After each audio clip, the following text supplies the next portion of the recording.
What does it mean to love someone so deeply that their betrayal cuts deeper than any knife? I've asked myself this question every day since the moment I learned the truth about my daughter, Emily. She was my light, my pride, the girl I raised with every ounce of my heart. But when the veil of her choices lifted, it revealed a wound I never saw coming, a wound that led me to make the hardest decision of my life. I still remember the day Emily was born. Her mother, Claire, and I stood over her crib, marveling at her tiny hands clutching the air. Claire's laughter filled the room, a sound I thought would echo through our lives forever. We built a home on love, on promises to protect our daughter no matter what. I worked long hours at the factory, my hands calloused from labor, but every ache was worth it to see Emily's smile. Claire stayed home, weaving stories and songs into Emily's childhood, her gentle voice a constant in our little world. We weren't perfect, but we were whole. As Emily grew, she became fierce and independent, with dreams bigger than our small town. She wanted to be a lawyer, to fight for justice, she said. I believed in her, paid for her college, and cheered her on as she moved to the city. Claire and I would sit at our kitchen table, her letters spread out like treasures, reading about her life. But somewhere along the way, the letters stopped. Calls grew shorter. Visits became rare.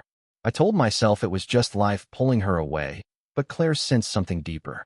She's hiding something, she'd say, her eyes searching mine for answers I didn't have.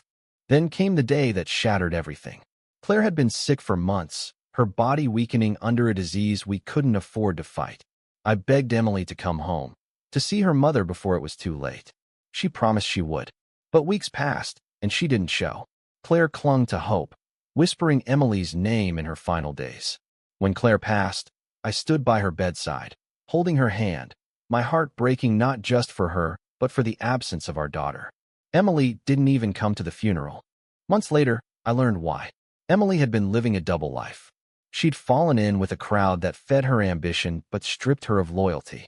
She'd taken money from Claire's medical fund, money we'd scraped together for treatments, and used it to fuel her new life.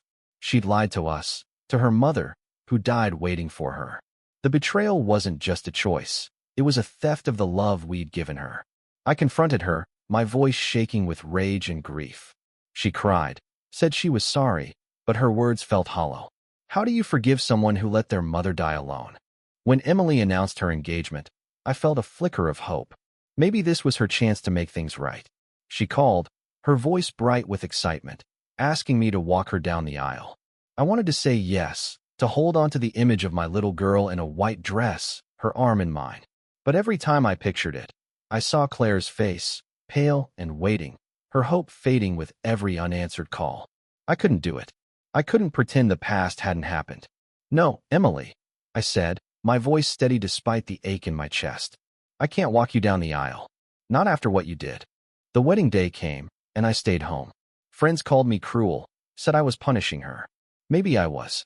But this wasn't about revenge, it was about honoring Claire, about standing up for the love she deserved. Emily's choices had consequences, and I couldn't erase them, not even for her. I sat in our old living room, staring at a photo of Claire and Emily laughing together, back when trust was unbroken. I wondered if I'd ever see that Emily again. Days after the wedding, Emily sent a letter. No apologies, just a quiet acknowledgement of my choice. She wrote about her new life, her husband, her hopes.